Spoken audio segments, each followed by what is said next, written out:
full paper on this or not, but let me see what it would look like. So why immune stock will, this is not going to be published. I'm just using it to organize my thoughts.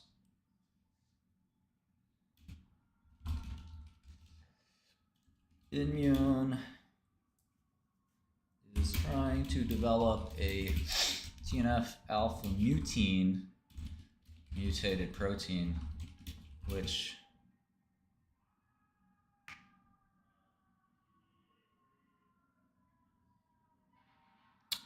dampens TNF-alpha signaling. They've tried developing it in cancer, and now they're doing an Alzheimer's phase 2 clinical trial. Mindful will fail. Why? TNF-alpha is not really relevant in Alzheimer's. In fact, you could easily make the case that TNF-alpha is protective in Alzheimer's, and their drug will hurt people or make it worse. I'm typing like Trump right now. Why?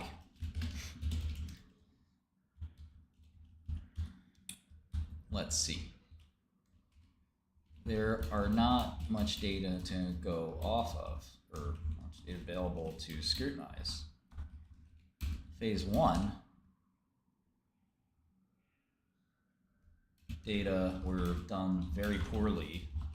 There was no control group or placebo.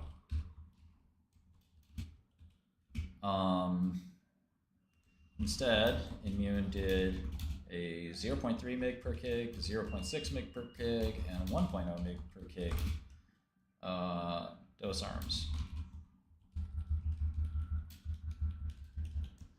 I'm just going to summarize my thesis, okay?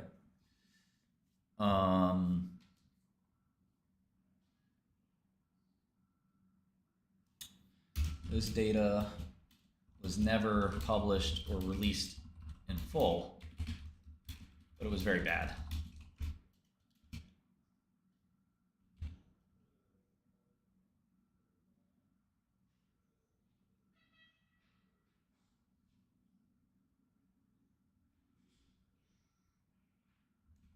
The 1.0 mg per kg group, which Immune thinks did well, did not do so well.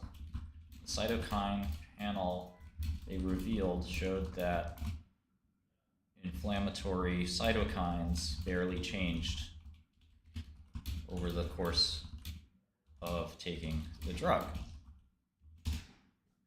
Okay.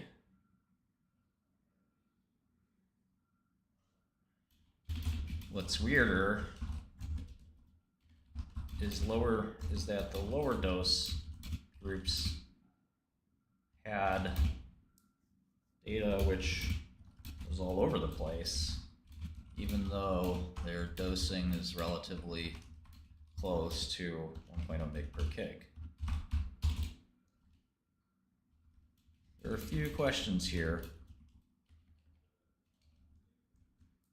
Does this drug get into the brain, for example? It's not clear.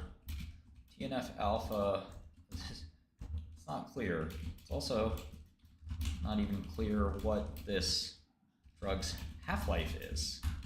TNF-alpha has a very short half-life, principally because it's internalized upon binding to the TNFR1 receptor.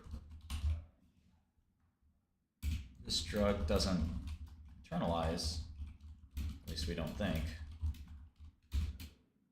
So it might stick around the bloodstream a bit longer, but we really don't know.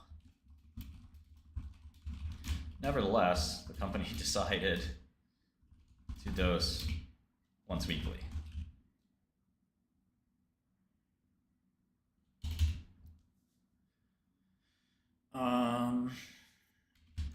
it's not clear if this PK will work.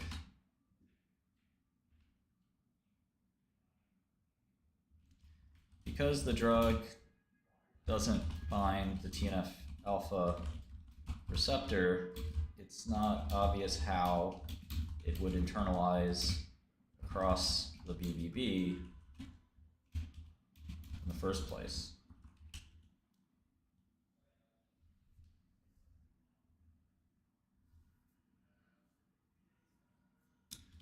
This would leave all of the CNS TNF-alpha intact.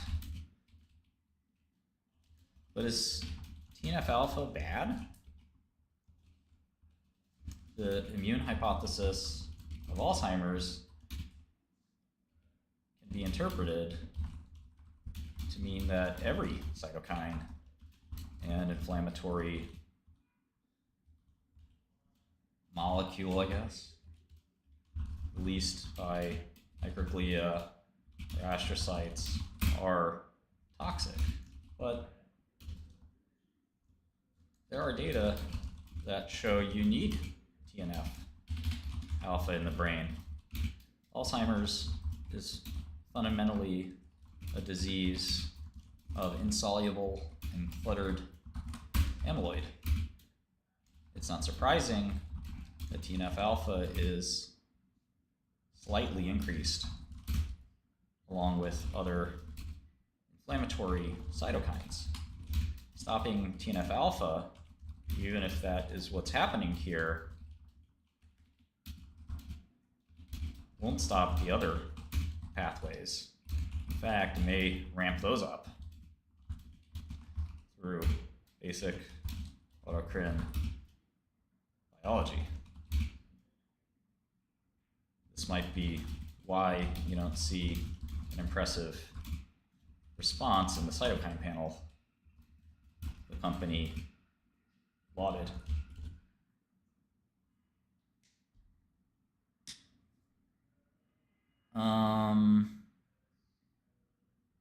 Yeah, the trial is too small to detect a difference. But here's the more important thing. These are all mechanistic questions which, in my experience, is largely hard to parse and see through to the clinic. I've only been doing this for 25 years, but that's what I have found. More interesting data comes from outside the company. There's a hypothesis that TNF-alpha inhibitors, when given to Alzheimer's patients, results in less dementia. This was a retrospective observation. Others have failed to replicate it repeatedly. But those were retrospective observations. Those were observations of healthcare data. It would be great if someone did a clinical trial to test this hypothesis. Well, it actually was done. The group tested TNF-alpha against placebo, or DMARDs, I forget, in patients with RA, the exact population that gave rise to this stupid idea in the first place. It showed there was no change in dementia. That alone should tell you the case was closed. There was also a study of etanercept versus placebo. That failed too. Then, if you examine around 7 trials of anti-inflammatories anti-inflammatory drugs, ranging from including the TNF pathway and then some steroids, or including some of the TNF pathway, NSAIDs, COX-2, or including quite a bit of it. Every single one of those studies failed too. In fact, many of them showed harm. In multiple sclerosis, which is somewhat adjacent to Alzheimer's, TNF-alpha accelerates disease.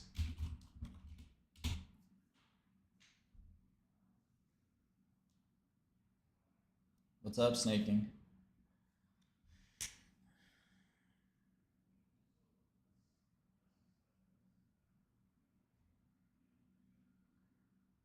So the only way to be bullish on this is through the following mental gymnastics.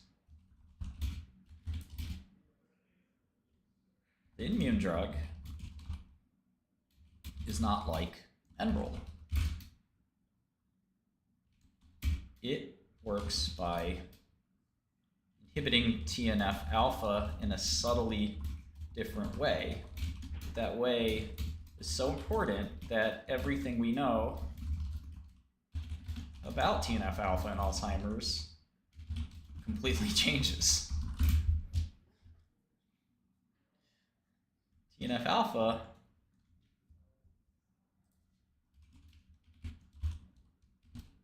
for example, also signals through TNF-R2. This is thought to be less relevant than TNF-R1, and a lot of data contradicts this, but immune's drug spares TNF-R2 binding.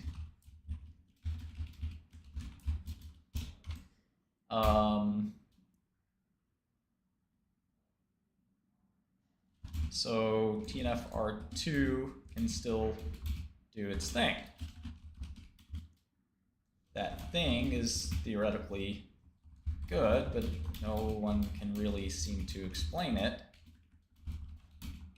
And the cytokine data don't make sense anyway. And again, there's lots of conflicting evidence. But that's basically the drug can somehow get into the brain through an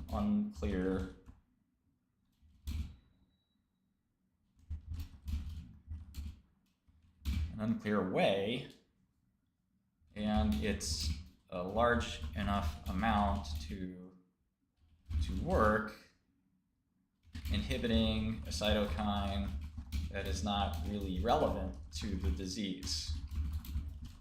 All of this is against a trial which is only 6 months long and very underpowered. So, even though an 18-month study showed that TNF-alpha inhibition doesn't work for Alzheimer's, this drug in a small 6-month study will work because it allows TNF-R2 to work, the good part of TNF, but stops TNF-alpha, TNF-R1 signaling, the bad part of TNF, from working. That's the thesis.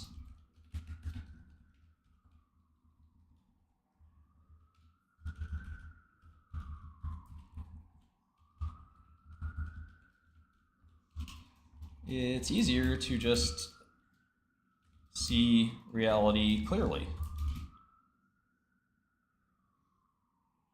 TNF-alpha is one of thousands of immune and inflammatory